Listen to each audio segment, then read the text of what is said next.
SSENSE, as you probably know, has been killing the online luxury clothing market for several years at this point, thanks in large part to their SSENSE sale. However, recently there's been some grumblings from smaller brands saying how their model negatively impacts their business. This video is not meant to be an expose. I just want to explain their model and how it impacts the industry in a bit more detail for us as consumers to have a better idea of how different kinds of retailing methods affect us as consumers as well as the brands they represent. So, SSENSE was founded in 2003 by three brothers, Firas, Rami and Bassel Attala. By 2004, they had their first store at 90 Rue Saint-Paul-Ouest in Montreal. These are the first photos that I could find of it in 2012, and it had already been regenerated several times by this point.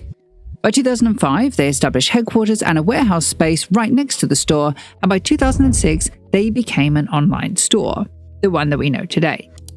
Their model, even from these early days, was to stock clickable brands and sell them based on a race-to-the-bottom pricing model to edge out their competition by price. In fact, you can even see here on the very first documented image of the site in August 2006 that they already have 50% off summer styles. This was made possible due to the kinds of brands that they stocked. They were diffusion brands and mid-market brands that were meant to sell at a lower price but in higher volume. Think brands like Diesel, Versace Sport, and Michael Kors. This is a classic in retail marketing and is probably something you're most familiar with in supermarkets, where they will actively advertise being the cheapest in the market in order to draw enough customers in that the volume of sale makes up for the few pence lost in each individual sale. For example, if you saw bananas cost £1.50 in Sainsbury's but they were £1 in Asda, you're more likely to buy in Asda. They cost individually each customer less 50 pence, but if there are three like-minded individuals looking for the cheapest bananas, they have doubled their gross sales. And there's honestly probably more than three people looking for the cheapest bananas. Inherently, this is a wonderful idea in retailing in general and does benefit the customer greatly as they get a bargain and the brand gets sales.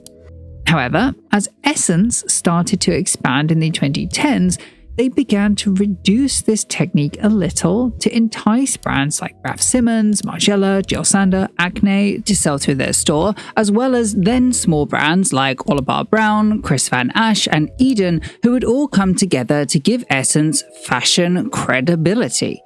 However, the difference with these brands, and especially the smaller companies, is that these brands cannot intend to compete on a race-to-the-bottom mentality because their value is based on the equity of the brand and the exclusivity of the small runs in production. For these brands, the more they sell, the less social value they have. It's why Michael Kors has had such a hard time recovering their brand from using a high-volume strategy in the past. It is also quickly worth noting that I'm not saying that there were not sales on these brands. They did have their annual sales, such as this sale from the winter of 2013. It's just that they weren't ongoing sales, as SSENSE would become known for, and as such, at this time, when it's only once or twice a year, it doesn't affect the perception of the designer brand as much as it just looks like a sale from SSENSE. Fast forward then to a few years later in the late 2010s, and SSENSE had expanded rather greatly into carrying a significantly wider range of brands, by which I mean many more smaller brands. To quote an article from Blackbird Spy Plane, who has a wonderful breakdown of this controversy, by the way, do highly recommend it, quote, SSENSE says they carry more than 500 brands. Discussing that massive roster, one New York designer told me, I call what they're doing luxury arbitrage. They're working in that Amazon model of having everything, stocking every brand, so they're on top of the search results. He hypothesized that SSENSE was actually trying to merge with Amazon. From the outside, it reads to me like the behavior of a company trying to get purchased by Amazon. They tried to do fashion and it hasn't worked. I think SSENSE sees that and they're trying to set themselves up to be acquired.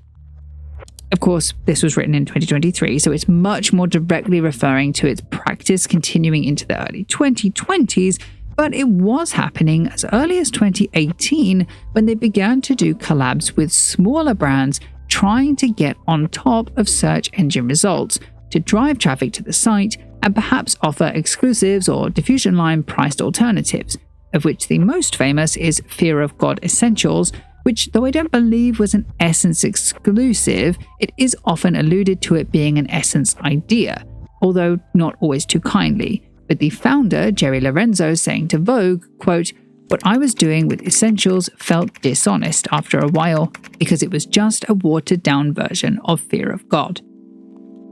Nevertheless, their advice to young brands to make these kind of commercial items was and is priceless.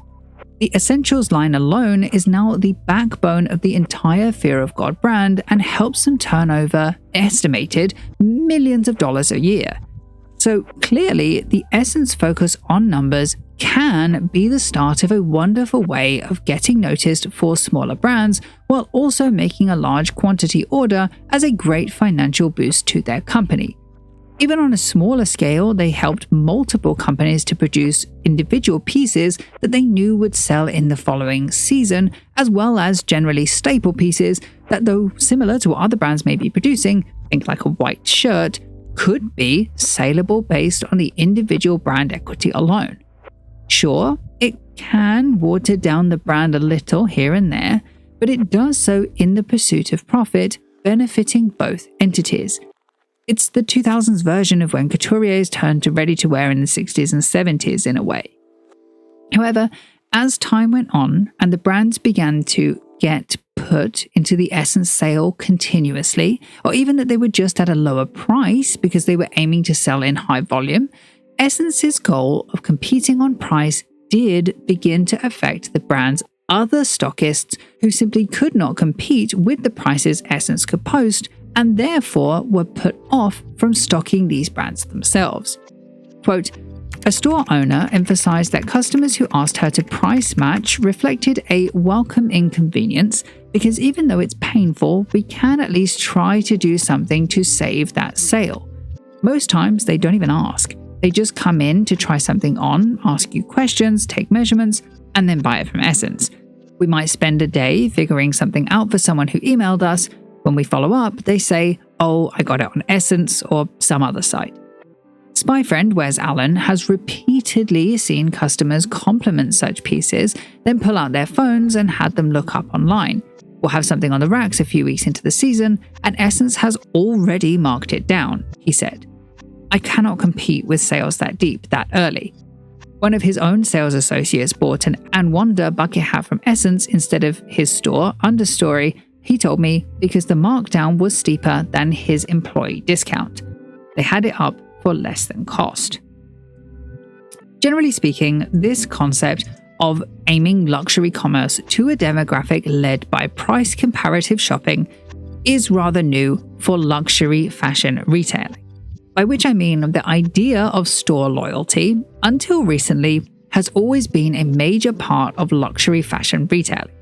Clients of luxury brands historically found value in patronizing the stores and even specific sales assistants because there were reciprocal benefits. Bergdorf's may reciprocate by getting the client front row seats to an Adem show, or maybe you get an annual Prada Christmas tree ornament set. There is a reciprocity in loyalty in luxury retailing. In fact, this was something that I was recently speaking to high fashion client Lisa Chambers about, as her loyalty to her own sales assistants was of great importance. She said, quote, "Loyalty in luxury shopping is built on mutual respect and genuine care. I choose to work with sales associates who understand my needs and my private styling clients' needs both short and long term. And in return, I recognize the value of my business to their success. Their dedication enhances my experience, whether it's securing exclusive pieces, ensuring seamless alterations, hand-delivering last-minute purchases, or inviting me to private fashion shows and events. Beyond that, I genuinely enjoy their company and want to see them thrive. Because when we recognize the importance of client loyalty, everyone benefits." So, for the traditional high-end clients, these relationships outweigh any benefit that they can accrue from the immediacy of a lower ticket price. However, what Essence is discovering is that at the other end of luxury customers, where the client has different motivators in buying, those small discounts can be the difference between buying in person and online, especially when they offer free shipping. This model isn't inherently bad for the customer, nor really is it bad for some brands, because it does open the luxury market up to meet the needs of a new kind of consumer. However, the reason this became a tad controversial in more recent years is because smaller brands have much more to lose from the race to the bottom than, say, Juicy Couture or Versace Sport ever did. Because while at first it's okay for them to follow where Essence thinks trends will go, maybe skim a little off the cost in order to make a larger volume of sales, because the Essence pricing and sales strategies affects their ability to be stocked by a wider quantity of smaller ordering stores, it places all the commercial risk in one place. Before, if 10 stores stocked a brand and one store dropped them for the next season, it wasn't the end of the world. But now, if the only store that stocks them drops them, it can mean bankruptcy. In a recent panel discussion, which fellow YouTuber Kiki Agbor attended and posted on his Threads account for us to see, founder of Misbehave, Natalia Maxuk, said, quote, "I followed them because what do? You need that cash. You need to sell out to sustain, to grow with your creative ideas. So I sold out. And that was for 2 years. You make huge business. Email from Essence a month ago, we're dropping you. Honestly, from the biggest client to nothing. So honestly, you cannot lead your business in a not sustainable way." This, explicitly, is the controversy. Essence placed large orders with small brands, affecting their ability to be stocked elsewhere, and then hold no qualms with cutting a line overnight should they decide that it's time. This was something I was discussing with the extremely buzzworthy Instagrammer boring.com recently. Please do follow their Instagram if you do not already. And they brought up a few points in regards to this. Quote, "Designers shouldn't rely so heavily on one retailer. They should focus on reaching their own customers directly. Direct-to-consumer is the way forward right now, especially with so many retailers going bankrupt overnight and leaving designers in massive debt. This is especially risky for new designers who might go under with them if they're just starting out." And realistically, they are right that today, actually, all of a brand's eggs in no way have to be in Essence's basket. Yes, these large orders, and specifically orders without a sale or return clause, can help their bottom line intensely. But there is always an alternative in having their own store. Essence themselves will not drop a brand if it is selling, and it's not their job to make each individual brand desirable enough to sell. To quote boring.com again, quote, "It's a business at the end of the day, not charity. If you want your things to sell and be in demand, that's also on you, not just them." People don't like to admit that. The discussion, therefore, comes from if this is Essence's fault. Sure, it can be seen as a little unkind or heartless to drop a brand to totally zero out of nowhere, but continuing to stock a brand that isn't doing well on their own site is a real liability for them.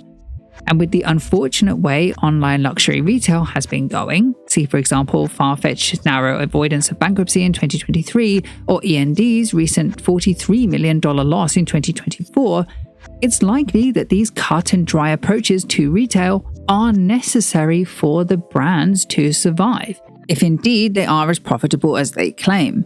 Quote, "Atala says Essence has been profitable from day one and hasn't raised outside investment. I believe in sustainable growth," says Atala. "You hear a lot about companies that get a lot of funding and 2 years later you don't know what's happening with them. We're only investing what we're making, which makes our business a lot more robust." It doesn't really seem at all like Essence is actively going out of their way to hurt small brands. But for the small brands, the amount of money that Essence can offer them becomes a catch-22. They may need Essence to place big orders to sustain their own company, but that money comes at a known risk for when and if they get cut when the brand is no longer at the height of popularity that it was when it first came to the attention of the Essence buyers. There are other factors, of course, to this, which the article on Blackbird Spyplane does really well detail. So there's factors like brand anchoring, where through merchandising next to a known brand, you may discover someone new, or factors like the usual lack of sale or return clauses for smaller brands, which improves on the more common brick-and-mortar department store model, which can sometimes cause real financial havoc for a small brand should the buyers not accurately predict what their customers would want in the following season, and the factor that because Essence stocks so many brands that it can be hard to stand out on the site. However, those tend not to be included in the discourse, which I do know that I am late to, by the way, about how Essence can be detrimental to a small business. The discourse in that sense does tend to stick more around the financial difficulties which so many other smaller brands face. In the end, realistically, the Essence method is just the way retail is evolving. Essence is there to fill a gap in the market of people that want to buy luxury goods or younger/cooler brands, but cannot comfortably afford the full price cost of it. It's just a part of the evolution into the ongoing popularization of fashion, which we have been seeing since about 1997. Go further back with that, I'm truncating history. As such, it's really just untested waters for younger brands who have never in history had to negotiate these kinds of deals at such an early part of their career. And that's all basically because nowadays, fashion is no longer a niche interest. The wider public are aware of the names of smaller brands. It is no longer shocking for the average person to have heard of Misbehave or Kid Super or Wales Bonner, Bodie, Craig Green, Stephen Cook. So, because of that, we are in a new untested era where even small fashion brands are needing or available to hit every market in order to continue to meet the exhausting sales expectation increases. And using sales in this manner, in the Essence method, is a new way to do that. It makes me wonder if sitting here complaining about how the world is evolving will actually solve anything if this has been the way that human behavior has taken us through pretty much all of consumerism. Sure, we do want the best for everybody, especially for young brands. But when the market will only and can only ever respond to consumer action, not empty consumer wishes, that's where the trickiness comes in. There is a reason Amazon is now unavoidable. There's a reason Temu and Shein still import millions of dollars of purchases into America every day. There's a reason Zara had to acquiesce to the H&M model and Louis Vuitton to selling glorified plastic. We as consumers are predictable, and we will continue to be influenced by price and by the buzziness of a brand. So, if a small brand wants to capitalize on their 15 minutes, then Essence is a fantastic way to do that. But alternatively, if they choose to grow with more stability in mind, i.e. with a wider range of smaller orders, that's also a perfectly reasonable method of growing.